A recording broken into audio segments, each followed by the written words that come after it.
Hello student, आज हम पढ़ेंगे एनसीईआरटी मैथ क्लास 10th के फर्स्ट चैप्टर रियल नंबर वास्तविक संख्या। आज के इस लेक्चर में रियल नंबर का इंट्रोडक्शन होगा, तो चलिए शुरू करते हैं।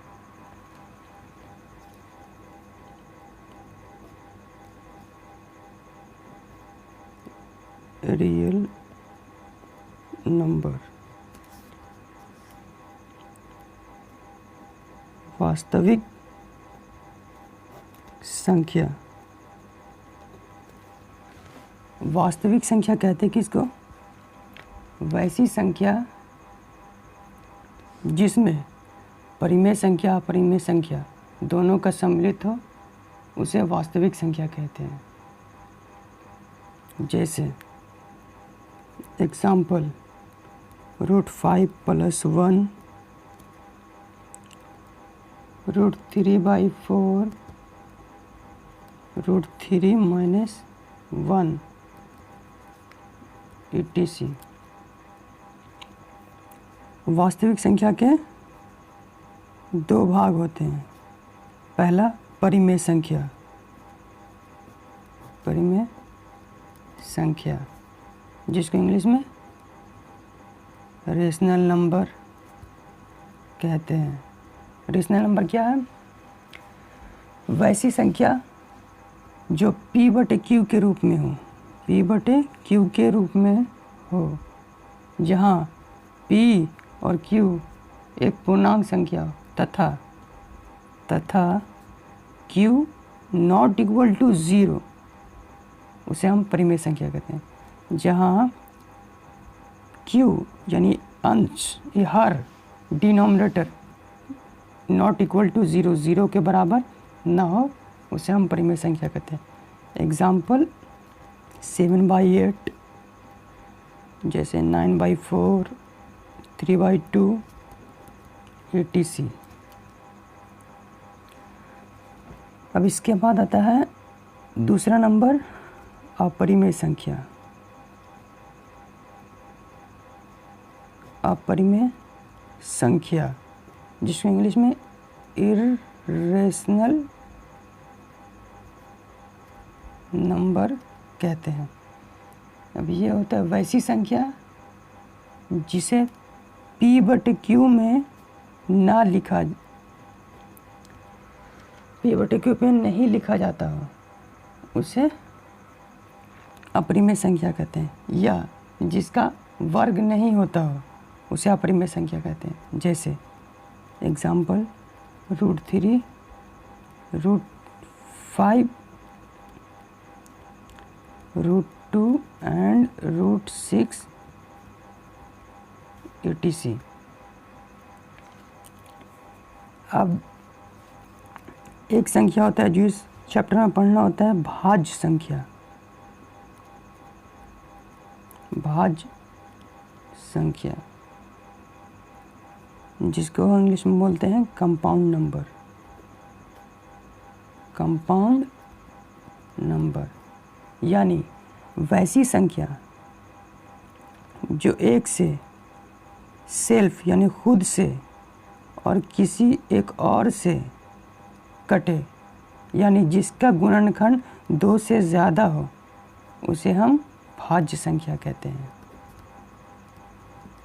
क्या कहते हैं? एग्जाम्पल जैसे मान लीजिए 4 1 से भी कटता है, खुद से भी कटता है और 2 से भी कटता है। तो इसका फैक्टर कितना हो गया? 3। 2 से ज़्यादा है तो इसे हम भाज्य संख्या कहते हैं। भाज्य संख्या कहेंगे। इसका एग्जाम्पल हो गया जैसे 4, 6, 8, 9, 10, 12 etc। इसी का एक उल्टा होता है अभाज्य संख्या। इसको इंग्लिश में बोलते हैं प्राइम नंबर। वैसी संख्या जो केवल एक से और खुद से कटती हो, जो केवल एक और खुद से कटती हो उसे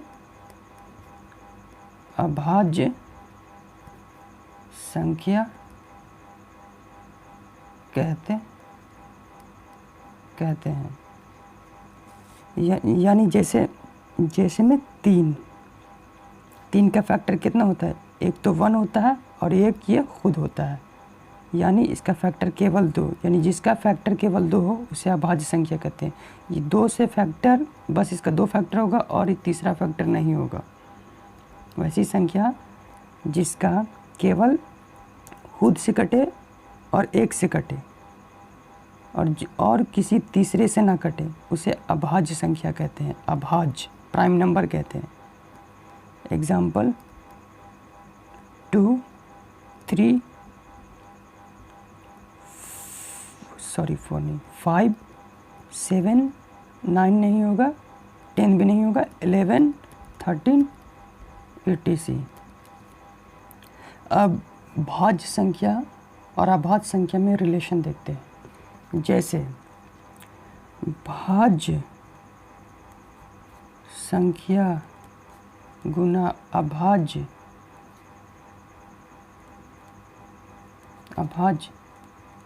संख्या बराबर भाज्य संख्या। मतलब भाज्य संख्या का गुना करेंगे अभाज्य संख्या को तो हमेशा आएगा भाज्य संख्या।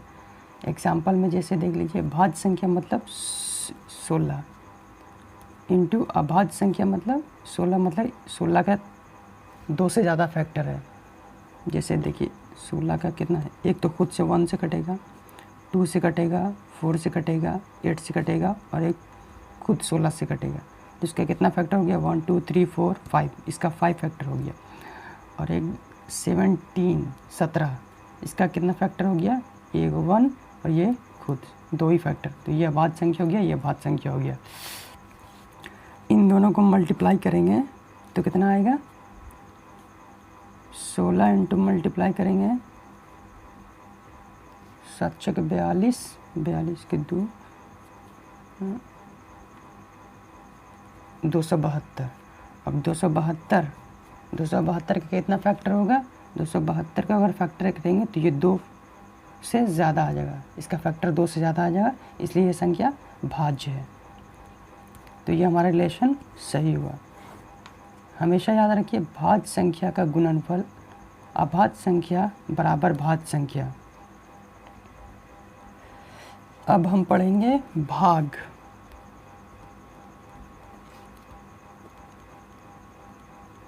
डिवाइड।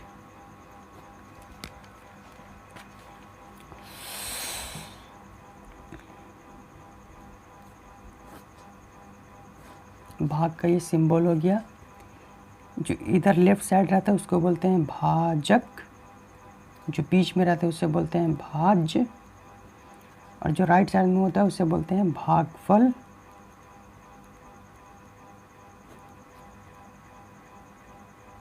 और जो नीचे उसे बोलते हैं शेषफल।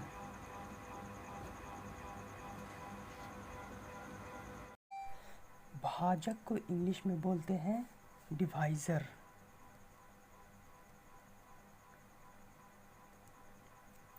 भागफल को इंग्लिश में बोलते हैं कोशेंट।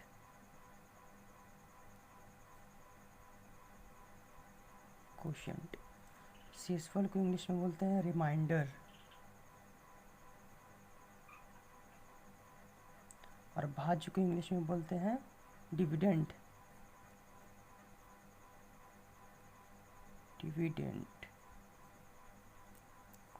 भाजक को हम लोग डिनोट करते हैं बी से, भाज्य को हम डिनोट करते हैं ए से, भागफल को डिनोट करते हैं क्यू से, और शेषफल को हम डिनोट करते हैं आर से।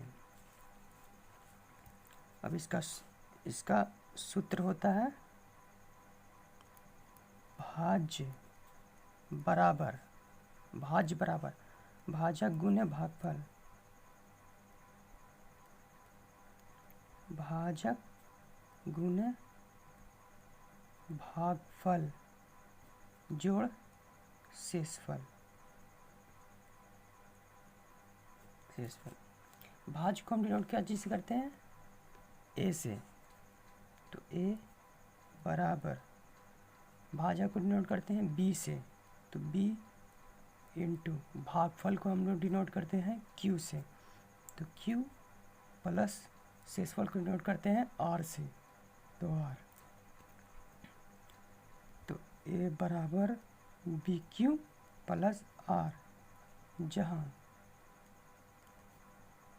0 बड़ा या बराबर हो आर से, लेकिन आर हमेशा बड़ा, लेकिन बी हमेशा बड़ा हो आर से।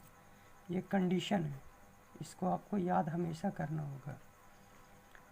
0 बड़ा है, 0 छोटा है आर से या उसके बराबर है, लेकिन बी हमेशा बड़ा हो आर से। इसी फॉर्मूला को हम लोग बोलते हैं भाग एल्गोरिदम। भाग एल्गोरिदम, या इसका दूसरा नाम होता है भाग lemma Vidhi.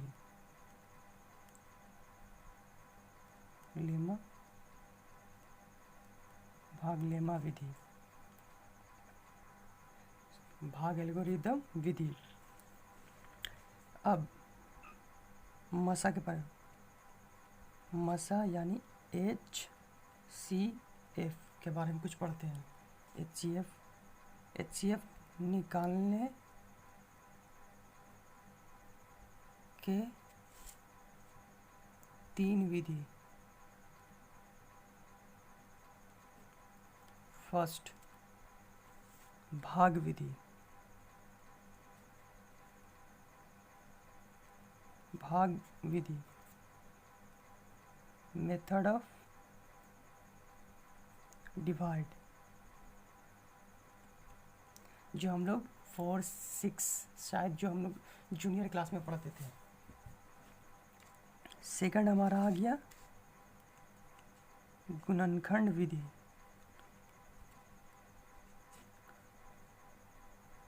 गुणनखंड Vidhi, method of factor. ये विधि से हम लोग क्लास 8-9 में पढ़े हैं। और तीसरा मोस्ट इम्पोर्टेंट जो 10th क्लास में पढ़ते हैं हम लोग, भाग एल्गोरिदम।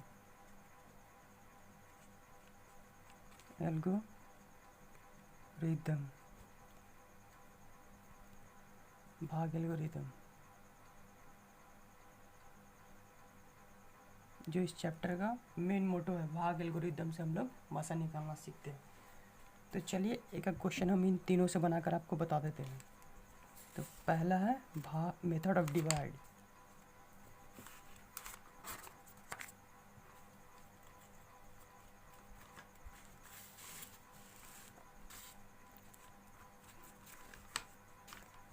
पहला है मेथड ऑफ डिवाइड, भाग विधि। भाग विधि, जैसे हम क्वेश्चन 20 और 32 का मसा निकालें।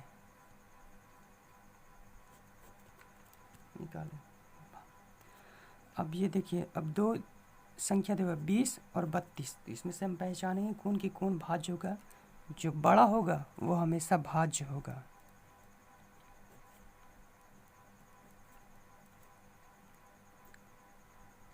और जो छोटा होगा इससे वो हमेशा भाजक होगा। 20, तो इसको हम भाग विधि से बनाते हैं, शायद आपको आता भी होगा। इससे हम भाग दे देंगे। अब इसको हम कितना से भाग देंगे? जो 32 के बराबर आ जाए या फिर 32 से कम आए। 32 से हमें ज़्यादा नहीं रखना है। तो 20 से कहीं 20, 2 में से 0 गया 2, 3 में से 2 गया 1। अब जो भाजक है वो यहाँ भाज्य में आ जाएगा। जो भाजक है जो 20 है, अब यहाँ भाज्य के रूप में आ जाएगा। और जो जिससे हम घटाएं शेषफल, अब हमारा शेषफल हमारा भाजक के काम में आएगा। अब फिर जिस तरह हम यहाँ भाग दिए उसी तरह हम यहाँ भाग देंगे। 12 को कितना से गुना करें कि 20 आ जाए या 20 से कम आए, 20 से ज़्यादा नहीं आना चाहिए। तो 12 को हम 1 से गुना करते हैं, 12 कहीं 12, 20 में से 12 गया 8। फिर वही प्रोसेस भाजक को भाज के रूप में लगाइए और जो शेषफल है वो भाजक बन गया। फिर वही प्रोसेस 8 को कितना से हम गुना करें कि 12 आ जाए या 12 से कम आ जाए, ज़्यादा हमें नहीं लेना है। तो 8 इकाई 8, फिर यहाँ 12 में से 8 गया 4 और फिर यहाँ 8 उतर जाएगा। अब 4 को कितना से हम गुना करें कि 8 आ जाए, तो 4 को 2 से गुना करेंगे, 4 दूनी 8, 0। तो हमारा मसा कितना आया 4। अब इसी क्वेश्चन को हम गुणनखंड विधि से बनाते हैं। तो चलिए गुणनखंड विधि से यानी मेथड ऑफ फैक्टर।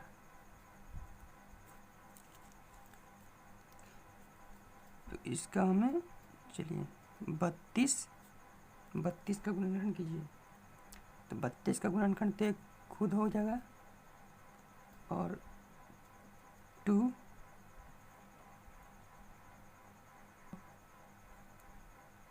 2 2 दूनी 4 4 दूनी 8 8 दूनी 16 16 दूनी 32।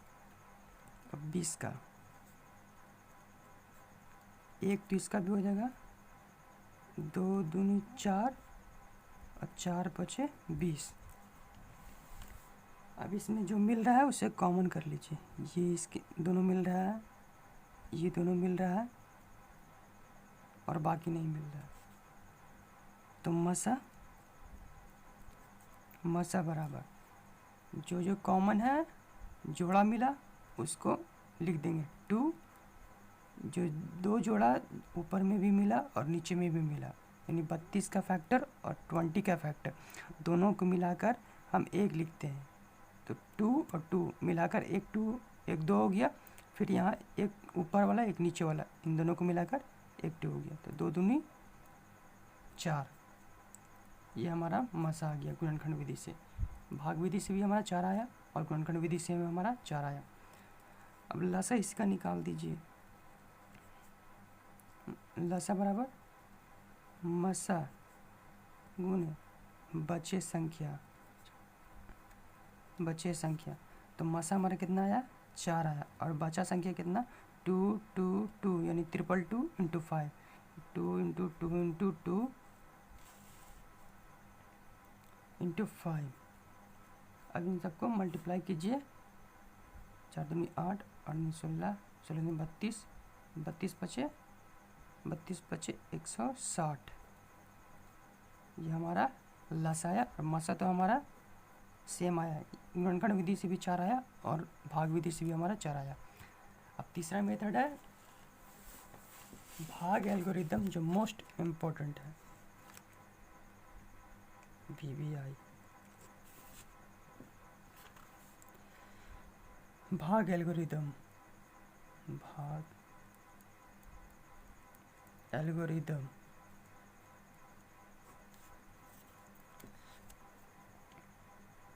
फॉर्मूला A बराबर BQ प्लस R, जहाँ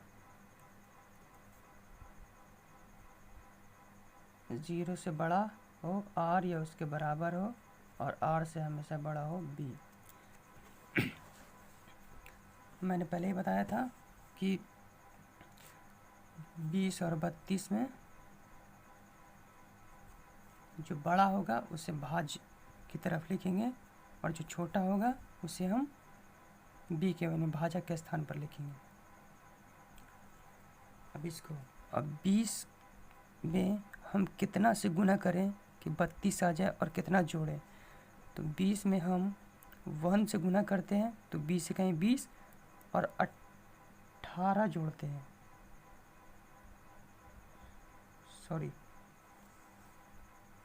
12 जोड़ते हैं तो 20 इकाई 20 और प्लस 12, 20 12 32 यानी इक्वल टू 32।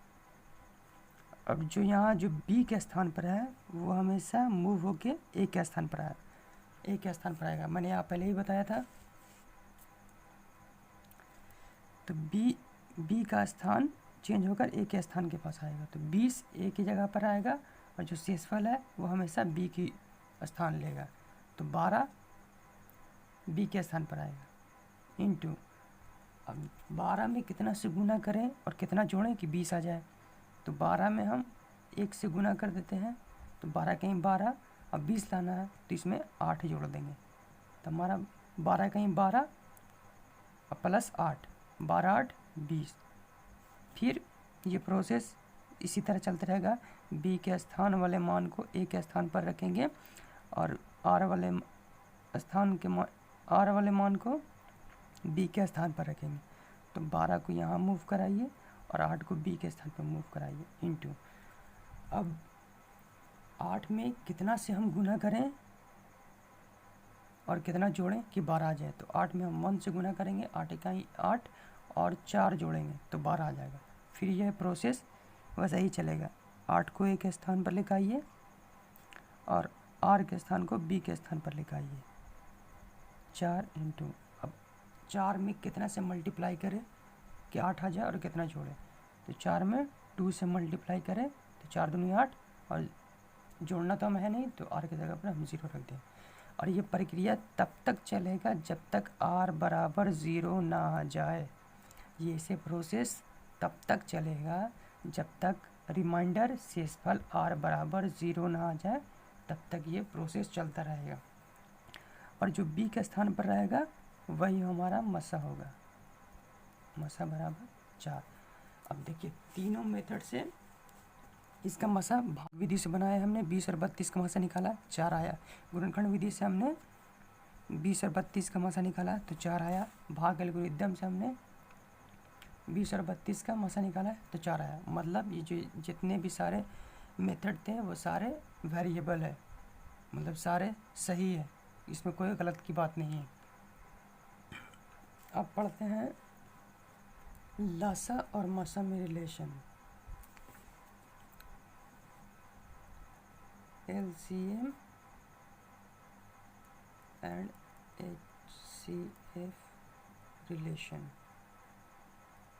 संबंध।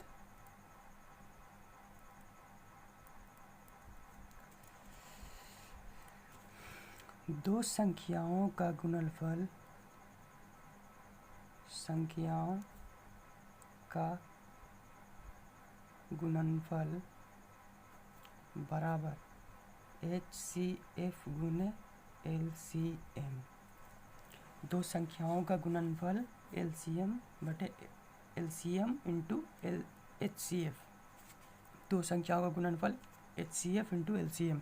दो संख्या मतलब पहली संख्या गुने दूसरी संख्या बराबर HCF इंटू LCM।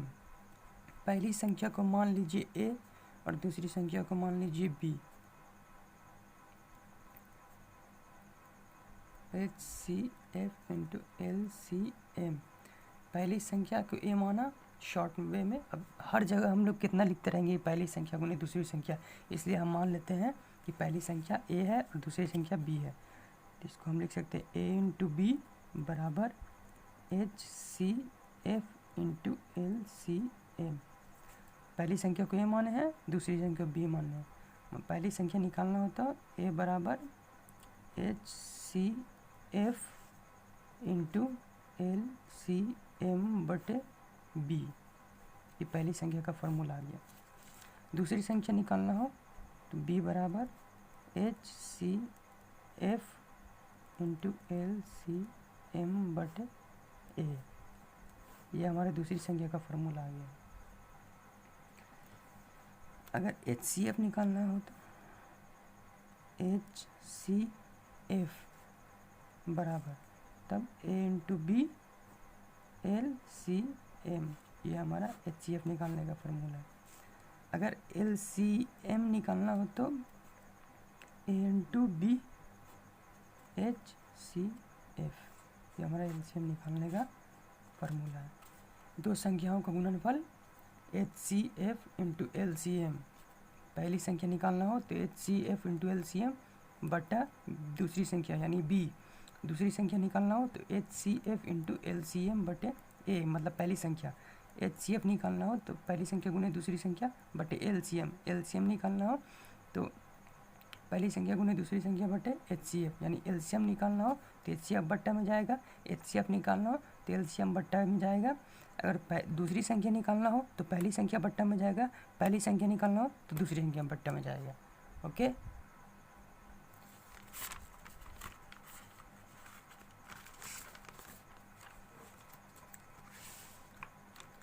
अब पढ़ते हैं। जब दो संख्याओं का मसा अगर 1 आ जाए तो वह संख्या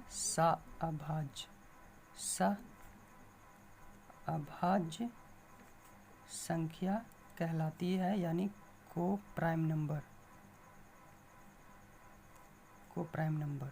जैसे 3 और 5 का मसा कितना होगा, 3 और 5 का मसा 1 होगा। एग्जाम्पल में जैसे 3 का 5 से मसा 3 इकाई 3, 5 में से 3 गया 2, 3, 2 इकाई 2, 1, 2, 1 गुने 2, 2 बार में लग गया। मसा हमारा कितना आया 1। तो मतलब वैसी दो संख्या जिसका मसा 1 आ जाए उसे हम सभाज्य संख्या कहते हैं। ये भी आपको याद रखना हो, ये 1 नंबर ऑब्जेक्टिव में पूछ देता है।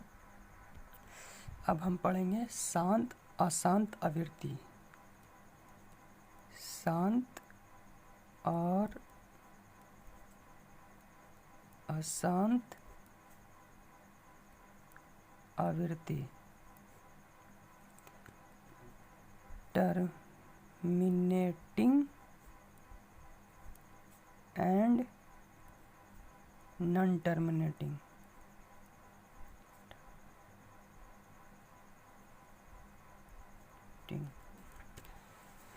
जैसे कोई संख्या P बटे Q के रूप में है, जहाँ Q जो है 2 इंटू 5, 2 का पावर m 5 के पावर n के रूप में हो तो वह संख्या शांत होगा, मतलब टर्मिनेटिंग होगा। और जो संख्या P बटे Q के रूप में हो, जहाँ Q डिनोमिनेटर हर 2 के पावर m इंटू 5 के पावर n में नहीं हो, वह संख्या अशांत होगी। जैसे एक क्वेश्चन है 29/343। अब हमें Q का फैक्टर करना है, क्योंकि Q से हमें पता चलेगा कौन संख्या शांत है कौन संख्या अशांत है। तो इसका हमें फैक्टर, ये तो 7 का Q लग रहा है 343, तो 29/7 का Q। और मैंने पहले ही बोला था कि Q जो है हमेशा 2 इंटू 5 के फॉर्मेट में होना चाहिए। अगर ऐसा नहीं है तो वो संख्या अशांत है। और यहाँ हमारा क्या है 7, तो ये संख्या अशांत है। ओके, एक और क्वेश्चन लेते हैं। दूसरा क्वेश्चन है हमारा 64 यानी 64/455। इसको तोड़ते हैं, इसका फैक्टर लेंगे तो इसका फैक्टर आएगा 5 इंटू 7 इंटू 13। अब 5 तो मिल रहा है, लेकिन इसके साथ में 7 और 13 यानी 13 ये दोनों भी आ रहा है, तो हमें ये भी संख्या अशांत है।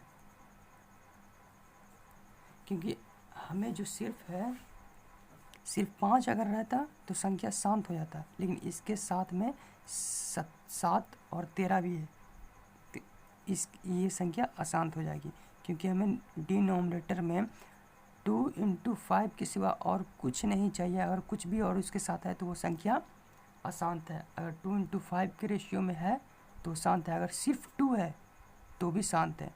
अगर सिर्फ 5 है तो भी शांत है। जिससे एग्जाम्पल में देखिए तीसरा, जिससे एक है संख्या 35/50 यानी 35/50।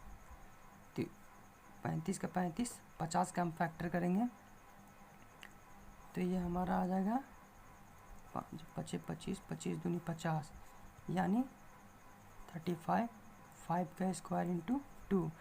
तो ये संख्या होगा शांत, क्योंकि इसका फॉर्मेट 5 और 2 इसको फॉलो कर रहा है, इस रूल को फॉलो कर रहा है। तो ये संख्या हमारा हो गया शांत, क्योंकि 5 का स्क्वायर इंटू 2 का स्क्वायर, इसमें तो दोनों फॉलो कर रहा है, तो ये शांत हो गया। अब चलिए एक क्वेश्चन है और देखते हैं। 3 इंटू 8, 3/8, 3 का 3, 2 × 2 × 2 यानी 3, 2 का क्यूब। ये भी संख्या हमारा शांत है, क्योंकि ये 2 का क्यूब है। मैंने पहले ही बोला था कि 2 हो या 5 हो तब भी संख्या शांत होगा। इसके साथ और भी कोई संख्या नहीं है, इसलिए ये संख्या शांत है। अगर इसके साथ और भी जैसे 5, 6, 8, 9 रहता तो ये भी संख्या अशांत हो जाए, लेकिन ये सिंगल सिर्फ 2 है तो ये संख्या शांत है। एक और एग्जांपल देखिए, जैसे में आप 13/125, 13 का 13, 5 × 25, 25, 25, 25, 125, 13/25 का क्यूब। ये भी संख्या शांत है, क्योंकि ये 5 का क्यूब है। हमेशा डिनोमिनेटर मतलब क्यूब 2 इंटू 5 के रूप में होना ही चाहिए। अब वो सिंगल हो या सिर्फ 2 हो तब भी वो शांत है। अगर सिर्फ 5 है तब भी वो शांत है, अगर दोनों है तब भी वो शांत है। समझे? इस वीडियो में मैं रियल नंबर का बेसिक कॉन्सेप्ट बताया है, कवर किया है। अगले वीडियो में मैं प्रश्नावली 1.1 का क्वेश्चन सॉल्यूशन बताऊंगा। तो आई होप कि आपको ये वीडियो पसंद आया होगा। Thank you.